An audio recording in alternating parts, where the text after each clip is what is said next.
Mili nos trae, acompañada de nuestra compañera Flor Godoy, le damos la bienvenida a los aires de Radio 2050. Hola Flor, ¿cómo estás? Hola, ¿cómo están todos?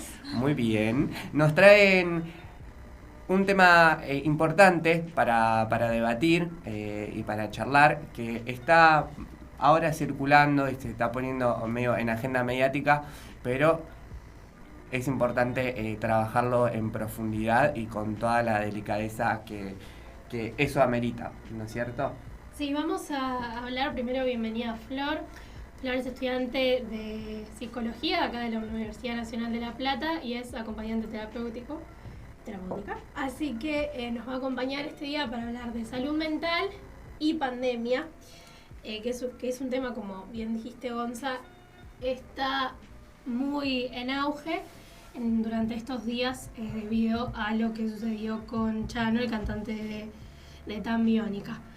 A principios de este mes, la ministra de Salud de la Nación, Carla Bisotti, en un diálogo en el programa Desde el Llano, emitido por el canal TN, dijo que todos que problemas de salud vamos a tener todos porque estamos viviendo una situación crítica humanitaria que no hay precedentes en el siglo. Esto se une con las cifras, con las estadísticas, digamos, que se han publicado a lo largo del año. Un estudio de la Universidad UCES en Córdoba dice que la depresión moderada a severa ya afecta a la mitad de la población argentina. En el caso de la depresión, al inicio de la pandemia, afectaba a un 24% de los encuestados, que son alrededor de 2.200 personas, y ya durante este año se duplicó ese número.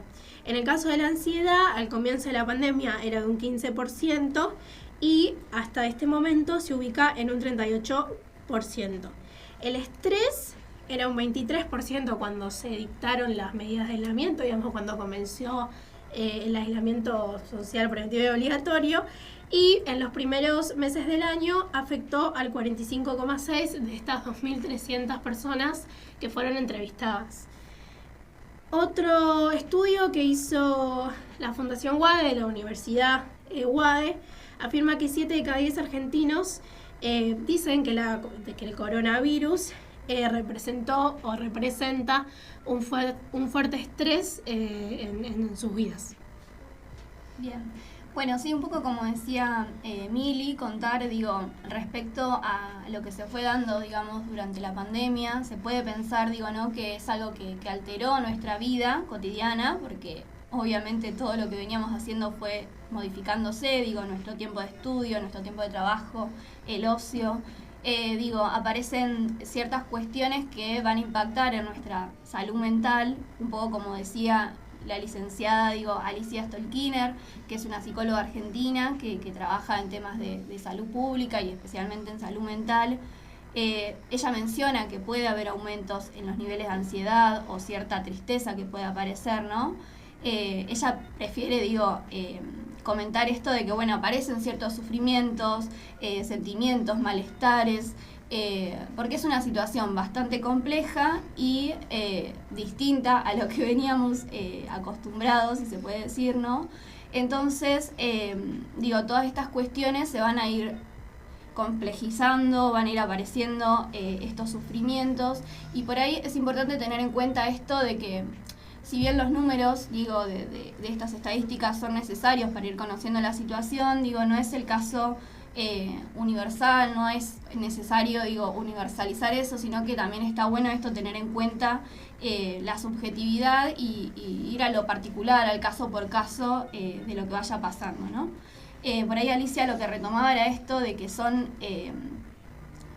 sufrimientos, malestares que pueden ir apareciendo en esta situación particular, pero que son esperables. Como no es una cuestión de que es muy raro que pase esto, sino que es esperable lo que viene pasando, ¿no? Ella también va a plantear un poco esto, que se fueron complejizando otros temas en relación a las situaciones de consumo problemático, a las situaciones de violencia de género. Hubo un aumento en esos casos, Los mismos que se complejizaron, digo, temas en apoyos para las personas con discapacidad. Y claramente se dejó en evidencia, digo, a partir de esta pandemia, el aumento de las desigualdades que ya existían, ¿no? Lo que va a plantear por ahí Stolkiner, que está bueno, digo, esto de que en un principio, durante la pandemia, digo, se priorizó lo que sería la salud biológica o física, por ahí para justamente evitar los contagios, que se siga, digo, que se corte con la propagación del virus, y quedó quizás en un segundo plano lo que sería la salud mental, ¿no? De todas formas, ella va a plantear esto de que, bueno, que hay dos formas de actuar y posicionarse, que tenemos por un lado, digo, que aparece la lógica del cuidado solidario y colectivo con un marco comunitario, y por el otro, la preservación individual y el control poblacional, ¿no? Entonces ella va a decir como que está bueno esto de que ambos aspectos se pueden articular para promover los dos, ¿no? Entonces ella plantea un poco esto de que aparecen estos factores protectores, que tenemos por un lado la respuesta del Estado y las prácticas colectivas de cuidado. Por eso es importante, digo, sostener los vínculos, formar redes, poder como sostener eso para tener un apoyo durante la pandemia, lo que fue en su momento y lo que continúa haciendo ahora, ¿no? Cuando decís sostener esos vínculos, hablamos de los vínculos esos que teníamos prepandémicos, digamos, antes del aislamiento social preventivo y obligatorio, digamos, como mantener esa línea de comunicación con las personas cercanas, como para que aliviar un poco el Claro, tal cual, digo, esto un poco lo que se viene charlando, esto de que estamos aislados pero no solos, ¿no? Claro. Entonces como poder seguir sosteniendo esos vínculos que ya teníamos, o digo ahora con las redes sociales, las nuevas tecnologías, digo como que acerca bastante quizás a otras personas, entonces poder sostenerse en esos vínculos ya formados o generar nuevos vínculos para justamente no sentirse solos a pesar de estar aislados, ¿no? Claro, sí, es sumamente importante. Sí, no, y además en el tema de sostener los vínculos a lo largo de la pandemia, bueno, Zoom ha sido un poco esa plataforma que nos ha unido y nos ha acercado a nuestros familiares, que cuando no los podíamos ver, que por ahí estaban a 3-4 cuadras de nuestras casas, o en el caso de, por ejemplo, yo que vivo acá, mis abuelos estaban a caso 6-7 cuadras de mi casa y uno no podías ir a verlos, siendo personas mayores aún más, con tus amigos, que por ahí los veías en el día a día, a través de las plataformas. Yo creo que es súper importante lo que habla Flor del acompañamiento, porque a veces cuando uno sufre cuestiones relacionadas a la salud mental, sufre ansiedad, sufre depresión, por ahí tiene miedo de contar lo que le pasa o de pedir ayuda, porque es difícil. Pedir ayuda a veces se resulta, a uno le puede llegar a parecer difícil, o tiene miedo a sentirse juzgado, diga qué dirán, porque también está el estigma y los prejuicios que se tiene alrededor, que eso hay que tratar de poco a poco ir rompiéndolos, porque es algo normal. O sea, yo hablaba el otro día con mi prima y le decía, ella está trabajando en este momento está acompañando, digamos, personas que están encerradas, digamos, con problemas, digamos, y ella dice, son personas completamente normales, o sea, y además, ¿qué es normal? O sea, a partir desde qué es normal. Claro, planteemos eso, digamos, ¿no? Los parámetros de normalidad principalmente. Me parece interesante esto que mencionás vos, Mili, sobre sacarle el prejuicio, digamos, ¿no? a la situación, porque son situaciones delicadas y que muchas veces requieren, obviamente, del acompañamiento y de la ayuda y de mantener estos vínculos que también vos mencionabas, Flor. Sí, y me parece que en esta cuestión de los prejuicios y la cuestión de pedir ayuda cuando uno se siente mal, también me parece que cae, por ahí, bueno, Flor lo puede llegar a saber mejor, pero también como en el inconsciente de... no, bueno, me siento mal, pero no es para tanto. No tengo un nivel, no sé, de depresión como otro. O sea, tipo la comparación, pero también desde el lado de juzgar, ¿viste? Como, no, bueno, no estoy loco. O sea, o no tengo un cuadro psiquiátrico o psicológico solamente como para no ser parte de eso que socialmente está mal visto. Es decir, bueno, todos en algún momento de la vida, momentos más cortos o más largos, tenemos procesos de ansiedad, de estrés, de angustia, digo, todo un montón de situaciones psicológicas que están buenas, no solamente pedir ayuda en el sentido de, porque por ahí es medio complejo el pedir ayuda en sí, pero sí ser conscientes de que hay un montón de cambios en nuestra vida, un montón de tomas de decisiones, de situaciones que necesitan por ahí una contención desde un profesional y desde el ámbito de la salud mental, que por ahí no están todavía insertos en discusiones en nuestra familia. Digo, no sé, te duele la cabeza o te duele el estómago y la familia dice, bueno, fíjate de ir a un médico. Entonces, si vos decís, me siento mal, estoy triste, estoy angustiada, es como, bueno, ya se te va a pasar, claro, se te va a pasar, y en realidad no está esa cuestión social de decir, ¿y por qué no vas al psicólogo? No vas al psicólogo o te fijas alguna terapia, viste, como con la medicina por ahí más tradicional, entre comillas, porque digo, la psicología es muy vieja igual, no es que es algo nuevo, pasa, viste, te duele la cabeza, anda al médico, me siento angustiado, estoy triste, o tengo que, bueno, ya se te va a pasar, o sea, como que socialmente está establecido de esa manera. Sí. Ay, perdón, no, dale. No, un poco esto, digo, también es una cuestión del sistema y cultural, en el sentido de que se promociona esto de tenemos que estar bien, tenemos que ser productivos, tenemos que hacer esto, tenemos que hacer lo otro, digo, y uno no se da por ahí ese espacio de decir, bueno, no, hoy me siento mal, hoy no estoy como para hacer algo, entonces como poder escucharse también uno y darse ese espacio de sentirse mal, si te crees, estás mal, digo, poder expresarlo y sostener eso, y justamente, bueno, esto, obviamente buscar ayuda en el caso de que lo creas, y digo, no minimizar lo que a uno le pasa. Claro, sí, me parece a mí esto de que por ahí postergar el hablar lo que a uno le sucede muchas veces trae consecuencias que después se empiezan a tomar mayor volumen, ¿no? en la vida personal y también en el ámbito colectivo también, porque eso después, esa lógica de guardarse, de postergar y de no contar, digamos, y de no pedir ayuda cuando uno se siente mal, después se traspasa a lo colectivo y nos manejamos todos en la misma sintonía y se traspasa esto cultural que vos mencionás. Me parece como sumamente importante. Aparte también me parece en esta cuestión que vos decías recién sobre la productividad, no solamente la productividad en el sentido laboral o académico, sino la productividad en el ocio. El otro día en mi casa, mi hermano me dice, estoy aburrido y siento que no estoy aprovechando el tiempo. Digo, bueno, ¿pero qué querés hacer? Le digo, ¿lo decís porque tenés que estudiar? No, dice, estoy de vacaciones, pero siento que me puedo estar divirtiendo y no lo estoy haciendo. Como esa presión de que si estás en un momento libre, tenés que hacer algo para poder aprovechar el máximo tiempo de ocio. Entonces, esa presión de ser productivo con los momentos también de relajación, que si, no sé, tenés un fin de semana, no, tenés que leer un libro, o ver una serie, o ver una película, o hacer ejercicio. Hacer ejercicio, claro. Y que... digo, me parece que ese sentido del sistema de no solamente ser productivo en lo laboral, en lo académico, sino también se traspola en el sentido de lo más íntimo, lo más personal de estar un domingo en tu casa, no podés estar tirado sin hacer nada, tenés que o arreglar el jardín, o salir a caminar, o leer un libro, decís, bueno, sí. Como una presión extra también en los momentos donde uno debería relajarse. Sí, totalmente. Yo me corrijo, porque ayer cuando armamos con Flor la columna, no se habla de problemas mentales, sino de padecimientos mentales. Así que me corrijo porque lo había dicho antes. Y lo que me decía Flor, que esto es algo que entre todos y todas se empieza a corregir y uno aprende a utilizar los términos correctos para eliminar y no crear más estigma del que ya hay.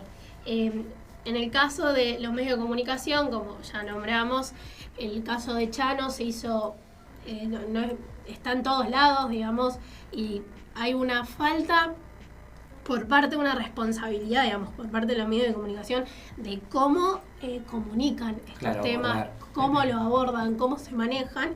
Y acá con Flor les traemos un par de claves para buenas prácticas de salud mental a la hora de decir, sí, esto es lo que uno debería hacer, referirse a una persona diagnosticada con un padecimiento mental como persona con padecimiento mental, con problema de abuso de alcohol o de drogas, no utilizar términos ofensivos que perpetúan la ignorancia y refuerzan el estigma, como enfermo mental, trastornado, psicópata, loco, drogadicto, borracho, que uno cuando lo leas dice, uy, qué fuerte, ¿cómo van a decir estas cosas? Y después vos lo escuchás en la tele. Que lo reproducen. La tele, escuchás que lo reproducen.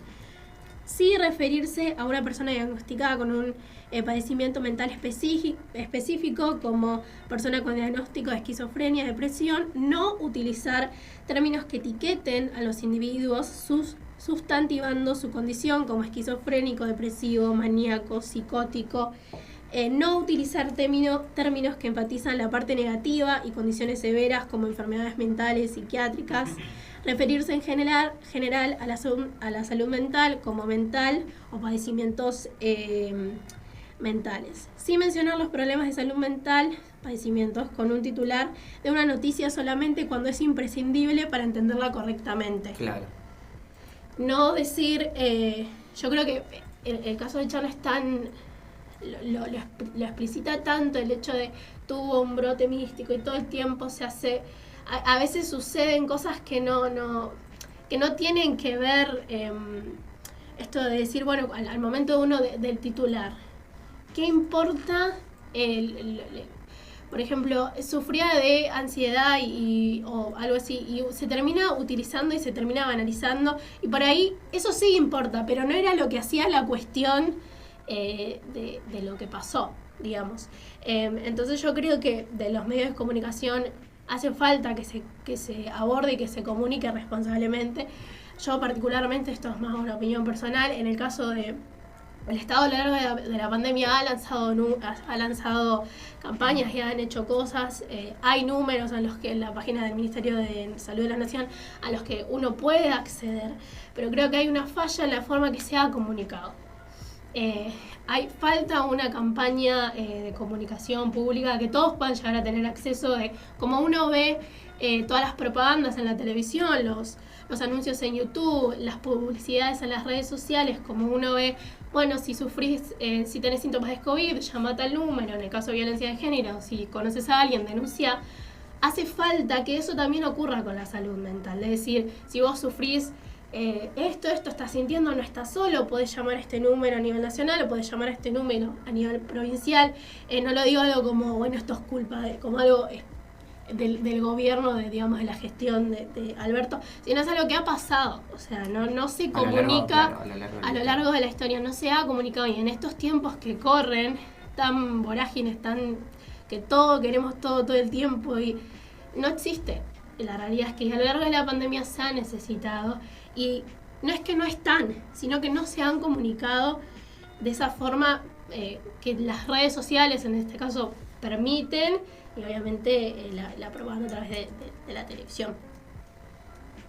Sí, me parece que está bueno esto, Mili, también, digo, lo que traías un poco de la noticia, de toda la mediatización que hacen con el tema de Chano, digo, ¿no?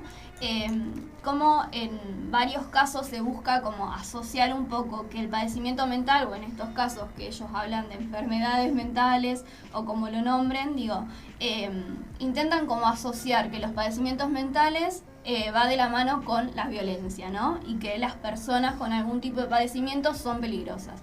Creo que es un poco lo que tratan estos medios masivos de comunicación, digo, de instalar y de transmitir. Ahí es donde se produce el estigma después, ¿no? Tal cual, sí, por eso se genera esto de decir, bueno, el loco peligroso, claro, digo, ¿no? Que es algo de que un poco lo veníamos charlando, ¿no? Esto de que el padecimiento mental es algo que puede ser pasajero, que puede estar atravesando una persona en cierto momento y después sentirse mejor, digo, que es un poco que se puede pensar como una especie de estado, digo, ¿no? No es algo que esté permanente como estas etiquetas de esquizofrénico, bueno, claro, esas etiquetas que van generándose, ¿no? Entonces, digo, como poder pensar esto de que todo padecimiento mental con su tratamiento y su acompañamiento puede hacer que la persona esté mejor y que pueda seguir sosteniendo sus vínculos y seguir, digo, en sociedad y con la comunidad, ¿no?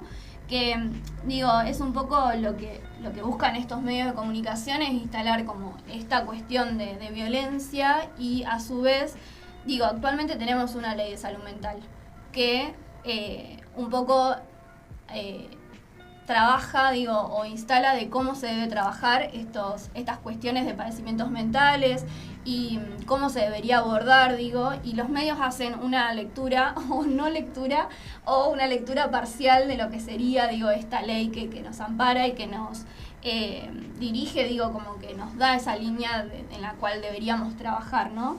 Entonces, como bueno, aparece un poco esto también de pensar de que las personas con padecimientos mentales no pueden vivir en sociedad. Entonces deberían estar encerradas, como puede ser que actualmente tengan que cerrar los hospitales monovalentes, por una cuestión de que el loco es peligroso, entonces no puede estar en sociedad. Por eso también me parece como que se mediatiza y se instalan estos temas de decir, bueno, las personas con padecimientos mentales son peligrosas, no pueden estar en la calle. Como que aparece también, otro interés ahí de querer sostener eso para justificar de cierta forma la existencia de hospitales monovalentes. Actualmente en nuestro país personas siguen internadas y viviendo en hospitales psiquiátricos por más de 20 años por situaciones de padecimiento mental, claro. Que eso termina después profundizando, su padecimiento,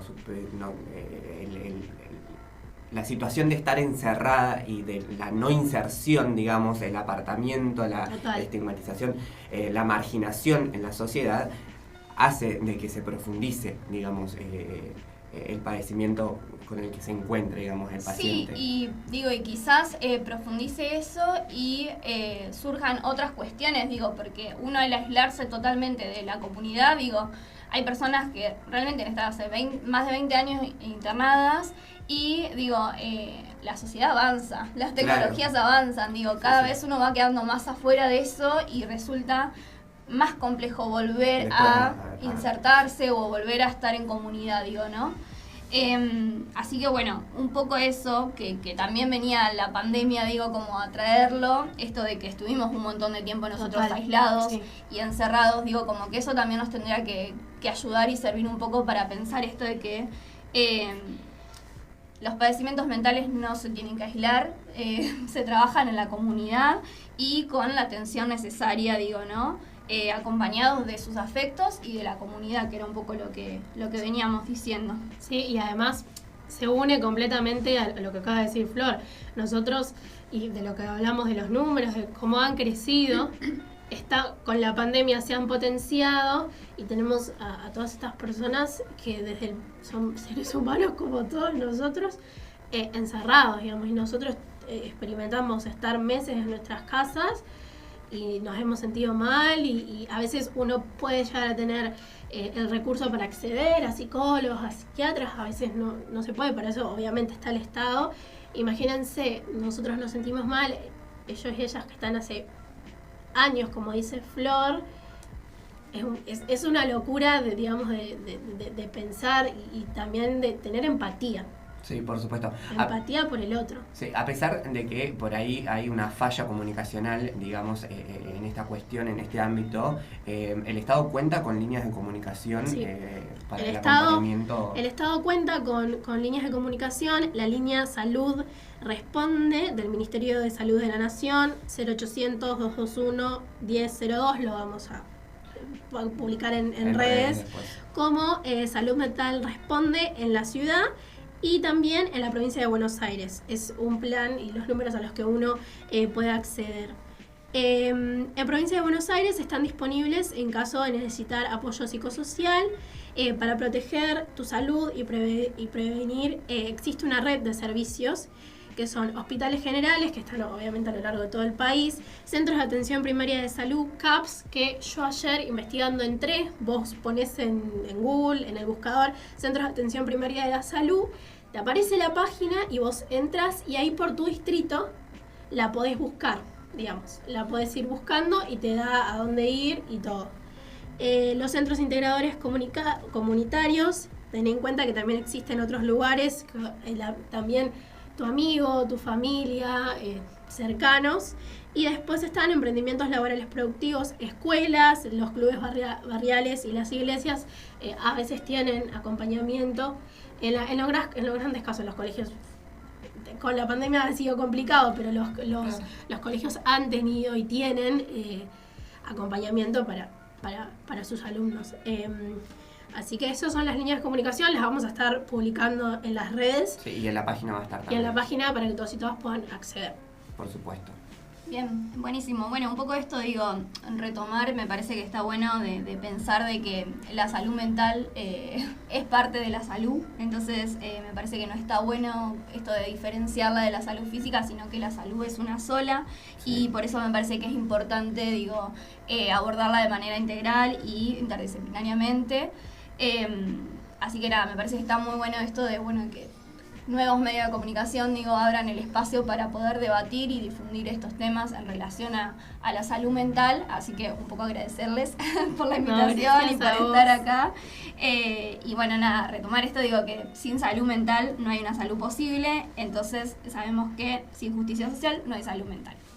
Por supuesto. Sí. Excelente, me parece igual, está bueno esto de rescatar el tratamiento mediático, sobre todo porque eso también ejerce estigmas, como decían recién, y también genera una cuestión de no poder pedir ayuda o no poder acceder por una cuestión de tener miedo de padecer algo que es hiper común. Los números que tiraban ustedes, me parece que son alarmantes, pero también ponen en una situación de decir, hay que seguir fomentando más políticas públicas que fomenten la salud mental, porque como decías vos, Flor, es parte de una, la salud es una sola, nosotros tenemos un solo cuerpo, y hay que cuidarlo, y así como yo decía recién, si te duele algo en la panza, la cabeza, o tenés que hacerte un control, vas al médico, tenemos que asistir a terapia, porque está bueno, y también empezás a resolver cosas que por ahí con otro tipo de profesional o con tu familia no podés, y está bueno poder asistir a estos espacios, y sobre todo que el Estado pueda garantizar también un acompañamiento para poder prevenir cualquier hecho de otra magnitud. Y me parece esto, volviendo al tema de los medios de comunicación, también me parece que vos recién lo planteabas, lo del loco peligroso, también en los malos tratamientos de los medios hegemónicos y los grandes medios, esta cuestión de que cada vez que vemos una cuestión de femicidio o transfemicidio, también esa cuestión de la persona que ejecuta el crimen, la ponen como una persona de que estaba loca, de que estaba fuera de sus cabales, de que tenía trastornos mentales, un montón de sustantivos y de etiquetas que también hacen que eso después se englobe en una situación de todo aquel que tiene un padecimiento, se dice, un padecimiento mental, es peligroso. Sí, entonces también eso hace, en esto que ustedes recién decían, de las personas que están encerradas en una situación con padecimientos mentales, también sientan un poco ese estigma de la sociedad, y yo creo que hasta en cierto punto decir, me merezco estar encerrado porque soy peligroso, me parece que ese doble juego de que el que tiene un padecimiento mental se termina creyendo de que es una persona peligrosa, y sí, total. Queda a las claras de que no siempre sucede de esa manera, y me parece que está bueno empezar a romper con ciertos estigmas, sobre todo porque me parece que hay que cortar con no solamente con juzgar al otro por cómo es o por las circunstancias de la vida, sino también para poder en el futuro tener una reinserción y de que sea lo más amena posible, y de que sea una sociedad igualitaria para todos, todas y todes. Y me parece que va de la mano de empezar a pensar la salud mental desde el lugar central que se merece. Así que nada, me parece que está bueno que empecemos a tratar estos temas. Te agradezco, Flor, que hayas venido a explicarnos un poco de qué se trata la cuestión de la salud mental, muy buena, muy interesante, Mili, gracias por... No, gracias a usted. Sí, es importante poder debatir estos temas que, como mencionaban a lo largo del desarrollo de la columna, no son tratados adecuadamente en los medios de comunicación, porque se produce esto que veníamos mencionando, y vamos a ser incisivos en esto, en el estigma de las personas que padecen no sé, algún padecimiento en salud mental, valga la redundancia. Pero me parece importante poder traerlo. Recordemos que hay guías de tratamiento mediático en salud mental, también que están enmarcados dentro de la ley de salud mental. La Defensoría del Público también impulsa esta guía de tratamientos, donde también se puede hacer denuncias por el mal abordaje, digamos, de este tema. Sí, total. Sí. Yo un cachito voy a agregar, porque Sí, si no por voy a seguir supuesto. hablando. Que a lo que decía Lau, esto de que ella hablaba de que por ahí se termina... cuando uno escucha esto de que dice, ay, es un loco y todas estas cosas, hasta no solo a las personas que están encerradas, sino cuando uno después, si sufre ansiedad o sufre depresión o lo que le pase, uno también dice, por ahí no voy a contar nada porque yo puedo llegar, y es como que termina alimentando ese círculo completamente vicioso de ay, no, yo no voy a pedir ayuda porque mirá si termino siendo... Y eso... Sí, el miedo y el estigma Sí. de padecer algo que, como decíamos recién, es normal. Es completamente normal, tanto la ansiedad como la depresión, o sea, y le puede pasar a cualquiera, sea grande, sea chico, sea adulto mayor, en cualquier etapa de su vida. Eso es completamente es así y es completamente normal, porque como dijiste, Gonza, que es normal.